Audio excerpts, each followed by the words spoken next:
Hello, everyone, and welcome to third Sunday in June. Happy Father's Day to all the fathers out there. Welcome to third Sunday. It is half of the year, half of 2021 is already gone. So, thank God for allowing us to make it this far in the year, and we ask God's blessings to allow us to continue to make it through this year of 2021.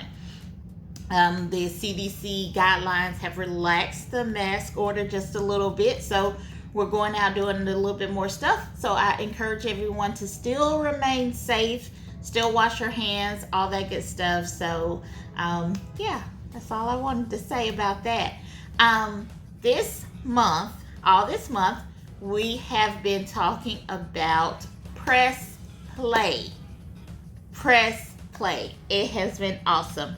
Get in the mix. So that's our theme for June 2021. Press play, get in the mix. And just a sneak peek, the month of July is going to be the same thing. I already looked at it. Okay? All right. So press play, get in the mix. This month's memory verse is taken from Psalm 27 and 13. Psalm 27 and 13. And it says, I will remain confident of this. I will see the goodness of the Lord in the land of the living. Again, I will remain confident of this. I will see the goodness of the Lord in the land of the living. That is our verse for this month. And our word for this month, which was also in our verse, is confidence. Say it with me, confidence. Okay? Confidence is learning to see yourself the way that God sees you. Learning to see yourself the way that God sees you. Okay? So, I know oftentimes we don't see ourselves the way that others see us or the way that God sees us. But confidence is learning to see yourself the way that God sees you. All right? We are going to jump right into our lesson. But before we do, I just wanted to present this before we get into our lesson. Today, our lesson is going to be about a hero. It truly is about a hero. But I want to get you to thinking about heroes. Okay, so when you hear the word hero, who comes to mind? Who do you think about? What do you think about? Do you think about their costumes, their capes? Do you think about what they wear, what they change into? Do you think about the gadgets that they use, that they have? What do you think about when you think about heroes? Okay, so let's just take, for instance, the first one that I have listed is Superman. So what do you think about when you think about Superman? Okay, you think about an S on his chest. I think about that he's an ordinary guy, Clark Kent, before he turns into Superman. So he's just an ordinary guy, working, glasses, everything. And then when someone needs help, he turns into the Man of Steel, Superman. Okay? Wears a cape. All right? Yeah. So, Superman. Okay, so what about Batman? Now, Batman has plenty of gadgets on his belt. He can shoot them out and all this good stuff. He wears a cape. And when people are in trouble and people need him, they send up the bat signal. So they put it in the sky, a bat signal. Okay? That lets Batman know that he needs to get to where the emergency is. Okay? All right? Batman also had a sidekick, Robin. So he had help being a superhero. He had Robin. Okay? What about Spider-Man? He's my favorite, kinda. Okay? So Spider-Man has in his wrist, he can shoot out the web, and then it sticks to everything, and then he can go up the buildings and all this good stuff. I love him. Love him. Love the Spider-Man movies. I love it. Okay? He's a superhero. Doesn't have a cape. He doesn't have a sidekick, but he's got this cool web thing that he does. And he'll help. Okay? Wonder Woman. For the girls. Wonder Woman. Okay? She has a cape. She's all cool. And she can do different stuff. And when people need help, there she is. She's right there to help. Okay?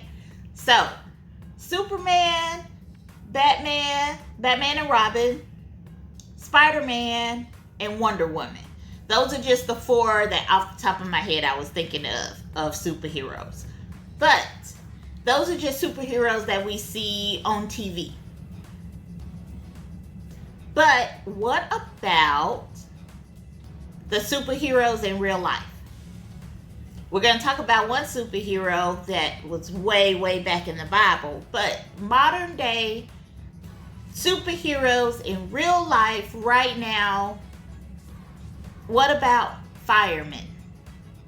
Who, when you need help, or if something is on fire, they're coming to the scene, putting the fire out.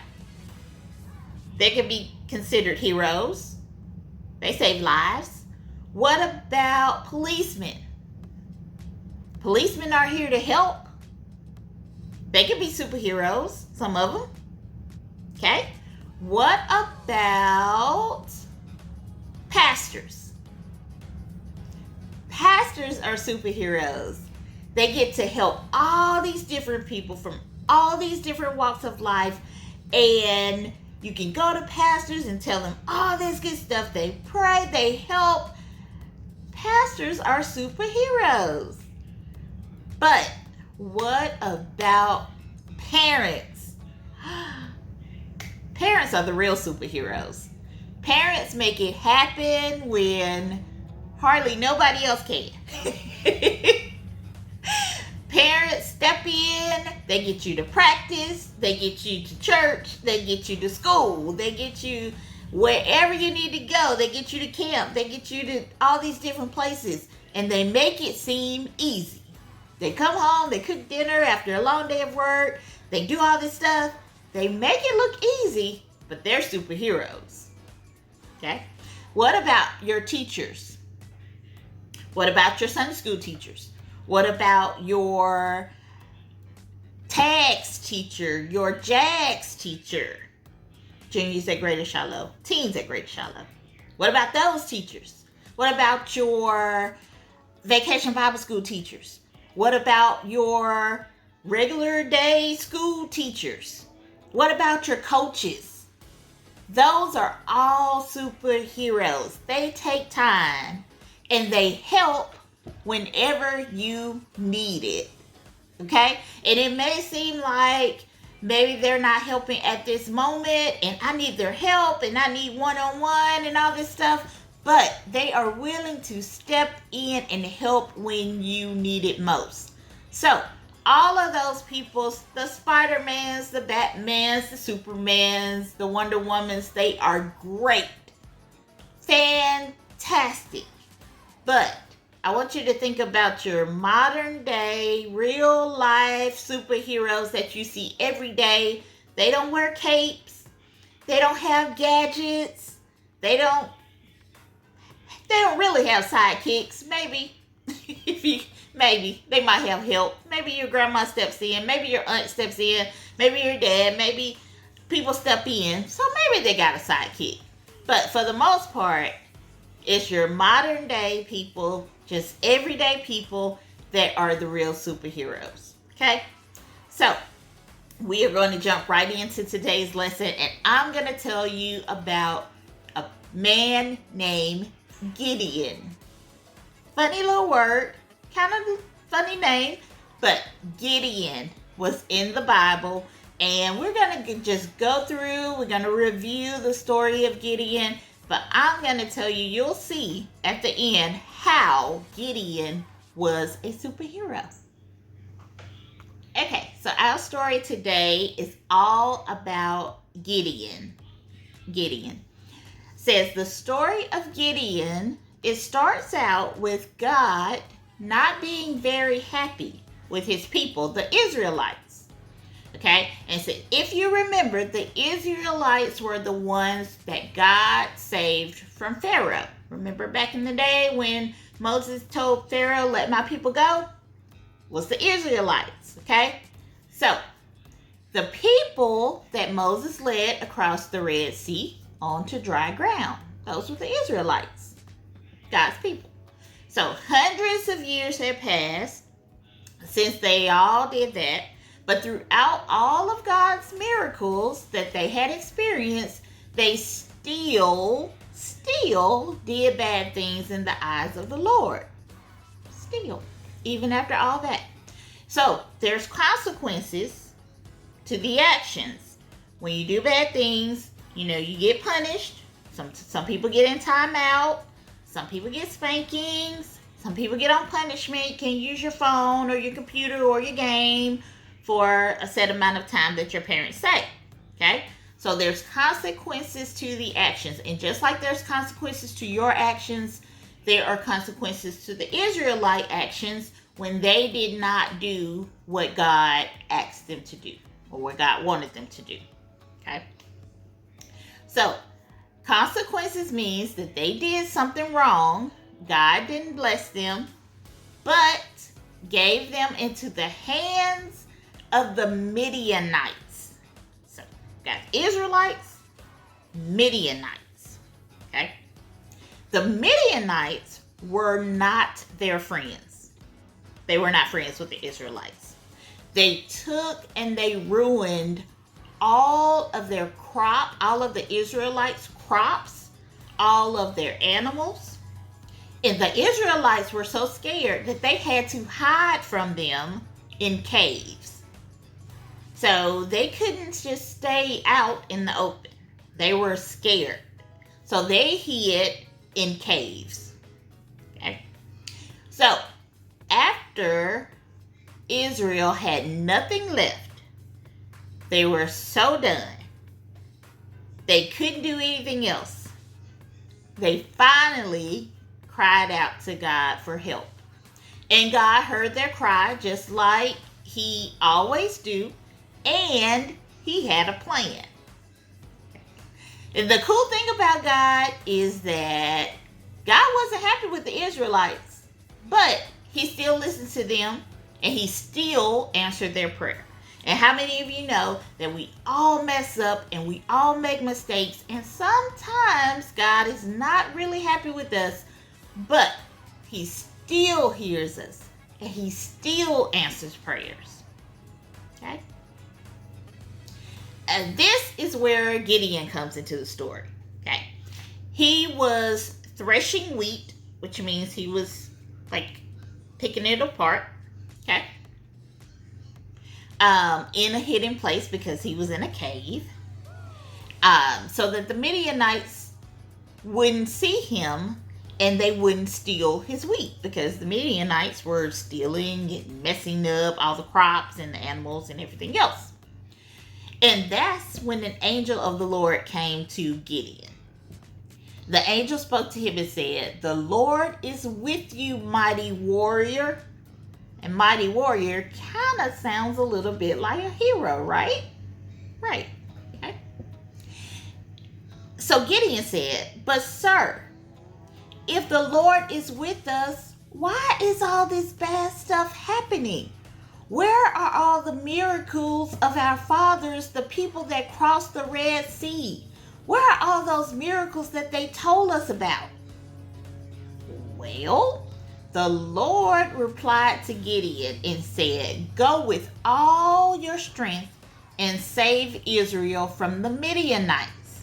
I'm sending you to do it." In other words, Gideon, you're about to be the hero. I'm sending you. They need help. You're the one. You own it. Okay? So, Gideon started with all the excuses. You know how we do. Your mom tells you, Go do something. Oh, I'm tired. Oh, I can't. Oh, I'm short. Oh, I'm hungry. Oh, I'm tired. Excuse after excuse after excuse. Okay? So, just like we do, Gideon started with all the excuses. But Lord, how can I save Israel? My people are the weakest. I am the smallest. And I'm the youngest one in my family. How can I do it? And I think God probably started smiling about right now. So he said, I will be with you and you will defeat the Midianites.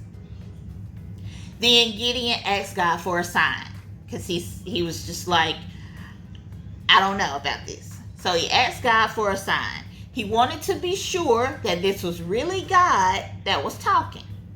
So Gideon didn't have a Bible back then to follow, and he didn't know if that was really God talking. So he wanted to be sure. He wanted to be absolutely sure. So first, he prepared an altar as an offering to God. And this was the way they gave gifts and asked for forgiveness to God before Jesus died on the cross. So now we don't have to build altars and all that stuff. We have direct contact through Jesus. Died on the cross for our sins. But back then, they had to build altars and all this stuff. Okay?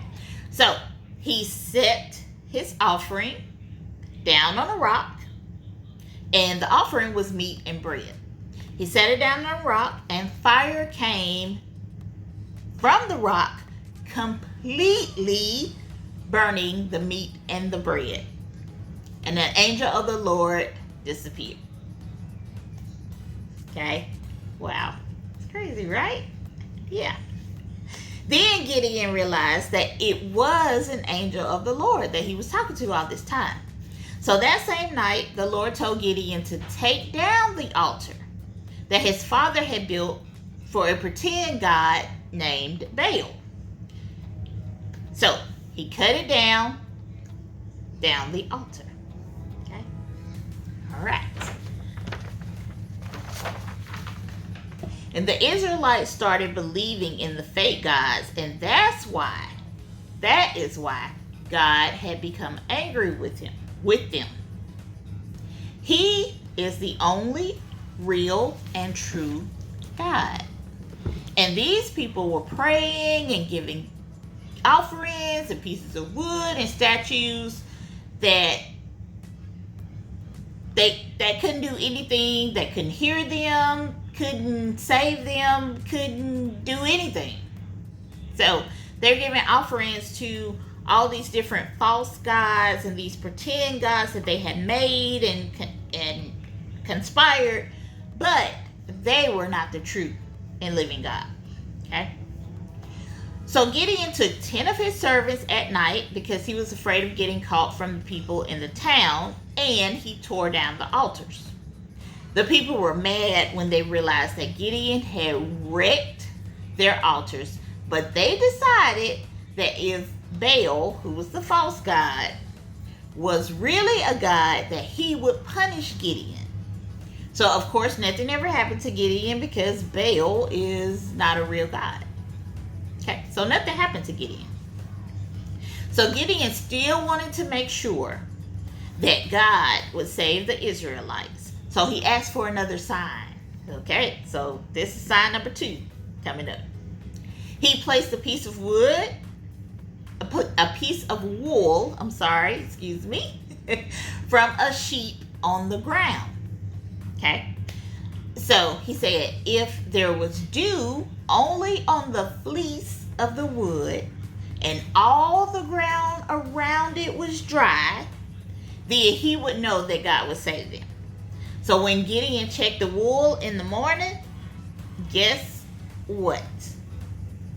The wool was soaking wet, like it had rained or something, soaking wet.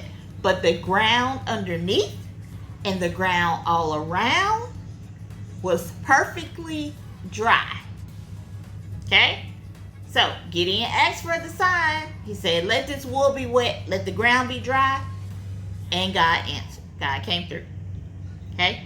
Still, after that, Gideon asked for one more sign. He said, okay, I got it.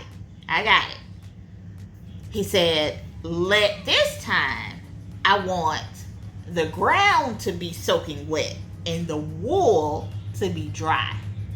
Okay, so last time the wool wet, the ground dry. This time I want it in reverse order. I want the wool dry, the ground soaked. Okay, so guess what happened when Gideon woke up the next morning?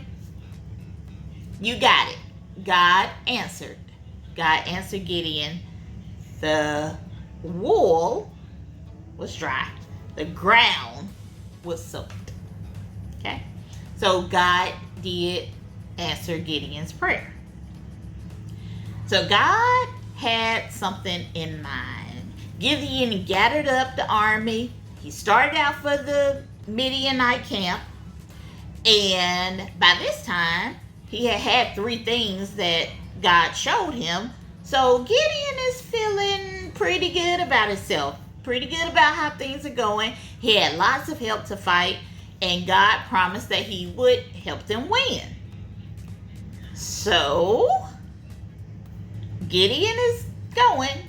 But God is like, hold up, I got something else in mind. Okay, so he told Gideon he had too many men in the army.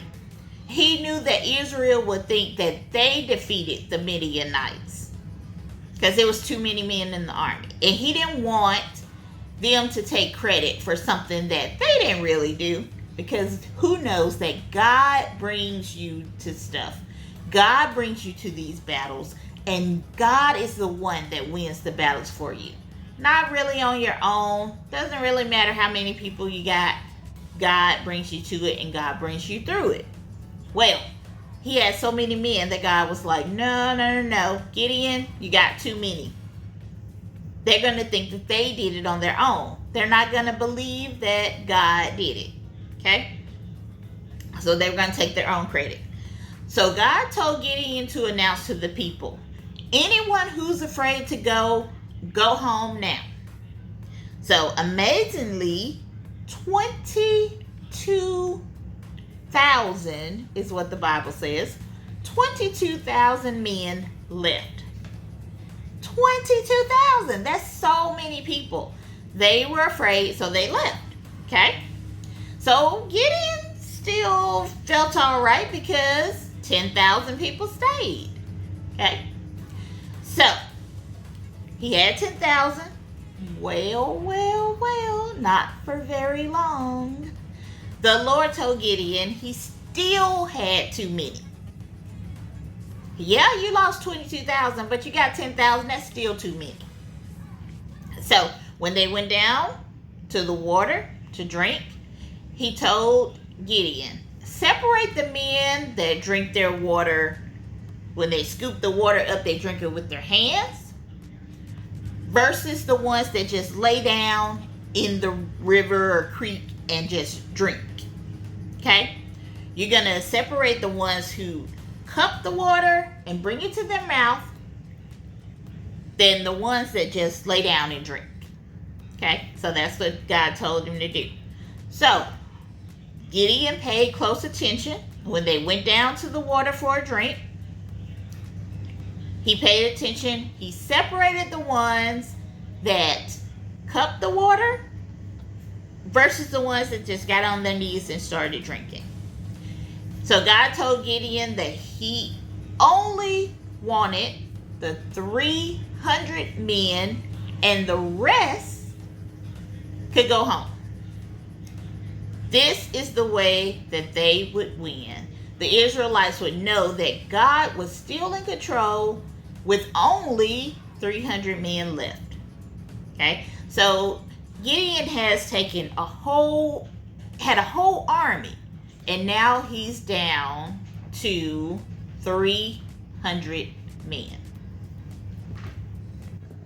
All right, so Gideon is down to 300. So that night, Gideon was still really, really worried and still really, really scared. He just didn't understand. He didn't know how they were going to win the battle with just 300 men. So that night, God told Gideon to go down to the camp of the Midianites and listen to them as they started to talk to each other. So when Gideon went down, he took his servant, he went down.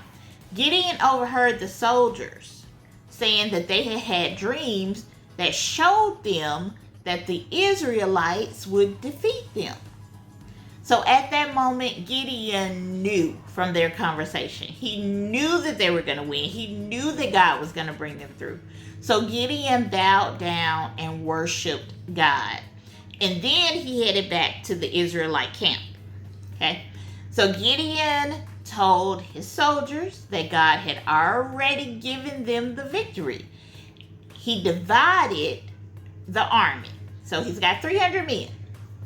He divided the army into 3 different groups. He gave them a trumpet and a clay jar that had a torch inside. So the clay jar with the torch inside and a trumpet. He gave them instructions to follow his lead. So as soon as Gideon sounded his trumpet, started playing his trumpet, he smashed his jar so that the torch flamed brightly. And the other 300 men, they did the exact same thing. They followed Gideon's lead. Okay? So the Midianites, when they saw this, they panicked. They didn't know what to think, what to do, so they started fighting each other. They turned on each other. So instead of fighting Gideon and his army, they were fighting each other. The Midianites panicked, they fought each other, and they fled in fear. They were so scared. Now Gideon and the Israelites won the battle, all with the help of God. God won it for them. So the Israelites, they begged Gideon to rule over them. And Gideon said that God was their ruler. So Gideon didn't even take credit. And that's the one thing that God didn't want them to do anyway. God didn't want them, when Gideon had 32,000 men, God didn't want them to be able to take the credit, because he wanted them to understand that he was the one that was going to bring them out. So Gideon didn't take credit. He told them, God is the one that is your ruler. Not me. It's not me. It's God.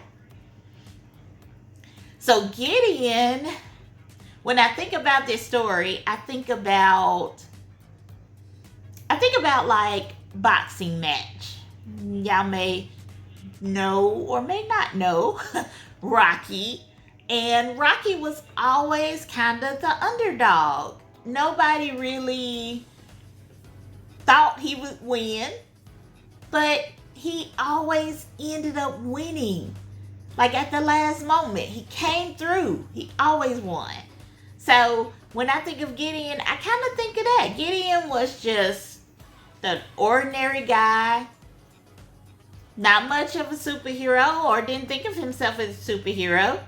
But I'm sure that the army did after Gideon led them to victory. But Gideon is like, God is the real superhero. That's true. So he didn't think at first that he was strong enough. Remember when God first told him, he was just like, I came with all the excuses. He didn't think he was strong enough. He didn't think he was brave enough. He didn't think he was important enough to do what God had asked him to do. And I know sometimes we think, I'm just one person. I'm small. I'm young. I cannot do what God wants me to do. Not true. You can be the superhero. So in the end, Gideon chose to follow God. And God used him to save the Israelites. God can use anybody. Anybody. I know you don't think of yourself as big, powerful, strong superheroes, but God can use anybody, even you. I know from experience, you know, who would have thought that little old me, God would be using to do these videos? Who knew? Okay? God can use anybody. So God can use you no matter what. You just need to trust God and put your confidence in God. Trust that He is going to lead you the right way. Put your confidence in God and begin to see yourself. Learn to see yourself as God sees you. God thinks the best of you. It is proud of you. You are His child, most treasured child of God. That's how God sees you. So start seeing yourself like that. And I know we think, well, I'm not as much of a superhero, or I'm not tall. I've been short all my life. But you can still be a superhero in God's eyes. Okay? All right. Thank you for allowing me in your space today. Before we get out of here, let me just pray for a minute, okay? If we will bow our heads, please. Dear God, we thank you for this day, and we thank you for allowing us to be able to share your goodness, your grace, your mercy. God, we thank you. We thank you for this story of Gideon and reminding us that we too can be superheroes.